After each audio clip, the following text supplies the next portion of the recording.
इस वीडियो के बाद आप वायर फ्रेम्स को एक्सप्लेन कर पाएंगे, वायर फ्रेम को क्रिएट करने के अलग अलग तरीके लिस्ट कर पाएंगे और डिस्प्ले इनलाइन ब्लॉक को यूज करके वायर फ्रेम क्रिएट कर पाएंगे। अभी तक हमने इस ट्रेनिंग में HTML और CSS प्रॉपर्टीज को पढ़ा और इनके पीछे का लॉजिक समझने के लिए हमने बहुत सारे कोड्स पर इनकी प्रैक्टिस की। Learning these properties is enough to take us to the next level, जो है to start thinking about structuring a web page. तो इस वीडियो में हम एक सुंदर से वेब पेज को स्क्रैच से डिजाइन और स्ट्रक्चर करना सीखेंगे। Let's begin. वेब पेज के लिए वेब डेवलपर के कोड लिखने से पहले हमेशा एक डिजाइनर होता है जो इन सुंदर वेब पेजेस को डिजाइन करता है। डिजाइनर कलर थीम, फॉन्ट्स और विजुअल एस्थेटिक्स को ध्यान में रख के ये विजुअली अपीलिंग वेब पेजेस को डिजाइन करता है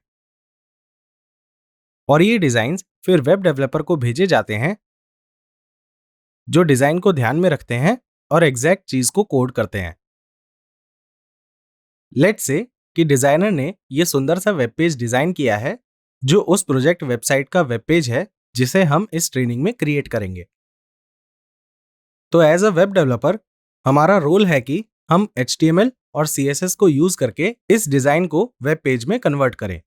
पर हम ये कैसे करेंगे? किसी भी डिजाइन को वेब पेज में कन्वर्ट करने का सबसे पहला स्टेप है कि हम गिवन डिजाइन के बेसिस पर पेपर पे वायर फ्रेम्स बनाएंगे using a pen and paper. अब आप सोच रहे होंगे कि वायर फ्रेम्स क्या होते हैं? वायर फ्रेम किसी भी वेब पेज की स्केलेटल आउटलाइन को कहते हैं।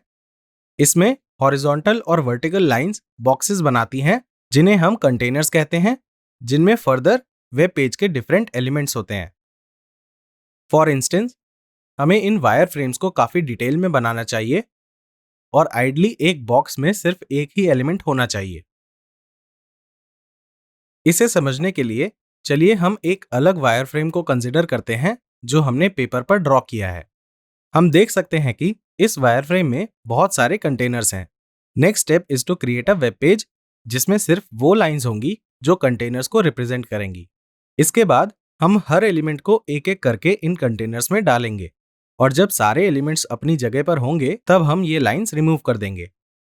तो लाइंस को हटाने के बाद हम सारे एलिमेंट्स को वेब पेज के डिजाइन के according defined fonts, colours, spacing etcetera use करके स्टाइल करेंगे। प्लीज नोट कि कोई भी वेब पेज बनाने के लिए वायर फ्रेम को पूरे डिटेल में बनाना बहुत जरूरी है और अगर वो डिटेल नहीं होगा तो एलिमेंट्स को कंटेनर्स के अंदर एडजस्ट और अलाइन करने में मुश्किल होगी और वेब पेज सुंदर नहीं लगेगा।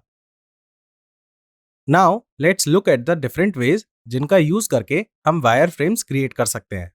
पहले तरीके में हम डिस्प्ले इनलाइन ब्लॉक को यूज करेंगे, दूसरे तरीके में फ्लोट को यूज करेंगे और तीसरे तरीके में फ्लेक्स बॉक्स को यूज करेंगे। चलिए देखते हैं कि डिस्प्ले इनलाइन ब्लॉक को यूज करके हम इस वायर फ्रेम के लिए वेब पेज कैसे बना सकते हैं। अगर आपको याद नहीं है कि डिस्प्ले इनलाइन ब्लॉक प्रॉपर्टी क्या होती है, तो मैं रिकमेंड करूंगा कि आप इस मॉड्यूल के टॉपिक 7 में जाकर उसे क्विकली गो थ्रू कर लें। तो पहले इन कंटेनर्स को बनाने के लिए हम डिव एलिमेंट्स को यूज करेंगे और उन्हें बॉर्डर देंगे जिससे ऐसी लाइंस क्रिएट हो जाएं। डिजाइन में हम देख सकते हैं कि कंटेनर्स सिस्टेमैटिकली अलाइंड नहीं है, जिसका मतलब है कि ना तो वो सिंगल लाइन ऑक्यूपाई कर रहे हैं और ना ही वो एक दूसरे के साथ एक सिंगल लाइन में अलाइंड है। यहाँ पर कोई पर्टिकुलर पैटर्न नहीं है।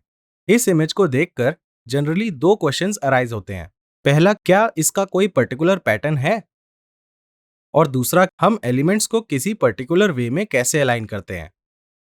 तो पहले क्वेश्चन का आंसर है कि डिजाइनर्स वेब पेज को ऐसे डिजाइन करते हैं कि कंटेंट बेस्ट पॉसिबल वे में फिट हो जाए। अब क्योंकि इन्हें डिजाइनर्स डिजाइन करते हैं तो हमें इसकी टेंशन लेने की जरूरत नहीं है। और सेकंड क्वेश्चन था कि हम उन्हें किसी पर्टिकुलर वे में कैसे अलाइन करते हैं। ऐसे केसेस में हम ऐसे बॉक्सेस को आइडेंटिफाई करते हैं जो लाइन के across horizontally left most point से राइट मोस्ट पॉइंट तक स्प्रेड हो। इस डिजाइन में हमारे पास 5 बॉक्सेस हैं जो लेफ्ट मोस्ट पॉइंट से राइट मोस्ट पॉइंट तक हॉरिजॉन्टली स्प्रेड हैं। नेक्स्ट, कोड में हर बॉक्स को रिप्रेजेंट करने के लिए हम डिव यूज करेंगे लाइक दिस। चलिए मैं कोड में पहले कुछ एडजस्टमेंट्स करता हूं क्योंकि यहां पर बहुत सारे डिव्स हैं और ये कंफ्यूजिंग हो सकता है। ये कोड को और क्लीन और इजी टू अंडरस्टैंड बनाएगा। यहां पर कोड में हमने div एलिमेंट्स की हाइट स्पेसिफाई की है। क्या आप इसका रीजन गेस कर सकते हैं? कुछ सेकंड्स के लिए सोचिए। इसका आंसर डिफॉल्ट वैल्यू से रिलेटेड है। हाइट की डिफॉल्ट वैल्यू ऑटो होती है, जिसका मतलब है कि div एलिमेंट्स कंटेंट को फिट करने के लिए मिनिमम उतनी ही हाइट लेंगे जितनी रिक्वायर्ड होगी।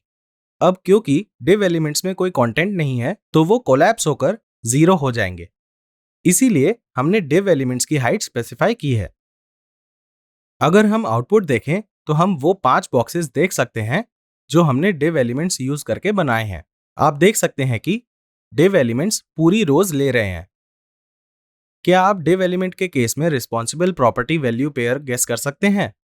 अगर आपने प्रॉपर्टी वैल्यू पेयर को डिस्प्ले ब्लॉक गेस किया है तो आप करेक्ट हैं। div एलिमेंट्स की डिफॉल्ट डिस्प्ले प्रॉपर्टी वैल्यू होती है ब्लॉक, जिसकी हेल्प से वो लेफ्ट मोस्ट पॉइंट से राइट मोस्ट पॉइंट तक स्ट्रेच करते हैं और पूरी रो को ऑक्यूपाई कर लेते हैं। That's it for the video.